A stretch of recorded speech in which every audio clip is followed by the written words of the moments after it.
This is Pablo Escobar's prison. Not a cell, not bars, not concrete walls meant to break a man. This is a mansion on a mountain, a place with soft carpets, wide windows, and a view of Medellin stretching endlessly below. A place built by the prisoner himself. A place where the most wanted criminal on earth lived not as an inmate, but as a king. This is La Catedral. And in July of 1992, from this very place, Pablo Escobar did something that would humiliate a government, expose a nation, and seal his fate forever. This is the story of the Great Escape. I just made a 50, I'ma make like 50 more. Pinky cost a 20, I might watch like 40 more. Diamonds on my necklace, you could see I'm getting K. What you made last month, I just made double in a day. I ain't worried about you, I'm only worried about getting To understand how Pablo Escobar escaped prison, you first need to understand how he ever walked into one. By 1991, Colombia was bleeding. Car bombs tore through cities. Politicians were assassinated in broad daylight. Airplanes fell from the sky. Judges, journalists, police officers all became targets. And behind it all stood one man. Pablo Emilio Escobar Gaviria, leader of the Medellin cartel, supplier of more than 80% of the world's cocaine, a man whose wealth rivaled nations, a man whose violence rewrote the meaning of terror. The Colombian government was losing, and the United States was demanding one thing above all else: extradition. For Escobar, extradition was a death sentence. An American prison meant no bribes, no leverage, no control. So Escobar made an offer. He would surrender, but only on his terms. No extradition, no American jail, no traditional prison.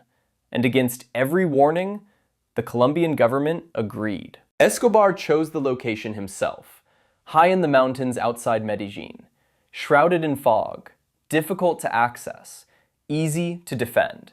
He named it La Catedral, the cathedral. Officially, it was a prison.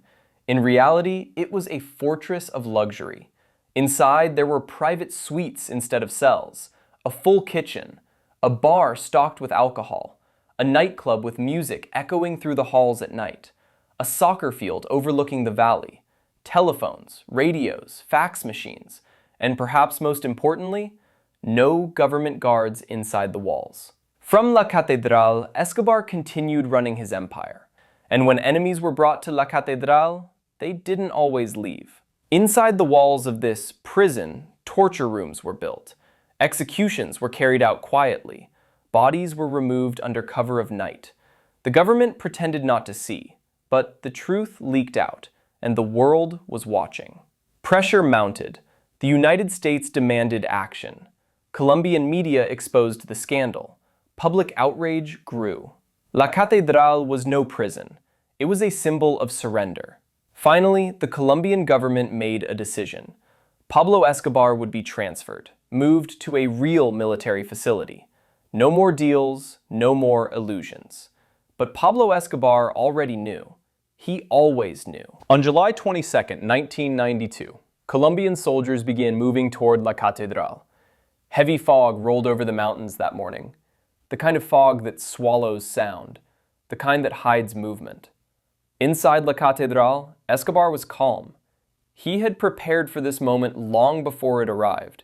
Escape routes were mapped. Paths through the jungle memorized, bribes paid, loyalties secured. The prison he built had one fatal flaw. It had no real walls. As the military approached the entrance, negotiations stalled. Escobar delayed. He argued. He demanded guarantees. And while attention focused on the front gate, Pablo Escobar walked out the back. Not running, not panicking, walking. With a small group of trusted men, he disappeared into the fog. By the time soldiers realized what was happening, he was already gone. The escape lasted minutes. The embarrassment lasted years. Colombia's most notorious criminal had vanished from a prison built for him, funded by him, and guarded by his men. The government had lost all credibility, and Pablo Escobar was free. Again. What followed was chaos.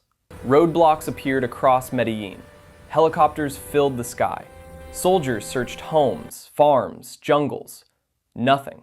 Escobar had vanished into the very city he once ruled. But something had changed. This time, there would be no deals. An elite task force was reactivated. Search block. Anyone linked to Escobar became a target. His empire began collapsing from the inside. Money meant nothing. Power meant nothing. Survival was everything. He avoided phones, but couldn't resist calling his family. Each call was a risk. On December 2nd, 1993, Escobar made a mistake. He stayed on the phone too long. Signals were traced. When police surrounded the house, Escobar ran across rooftops, over walls. Gunfire exploded through the neighborhood. And then, silence. Pablo Escobar lay dead on a Medellin rooftop, shot through the ear. The man who built his own prison. The man who escaped the impossible. Gone. La Catedral was abandoned. Today, it stands in ruins. This was Pablo Escobar's prison, and this was the Great Escape.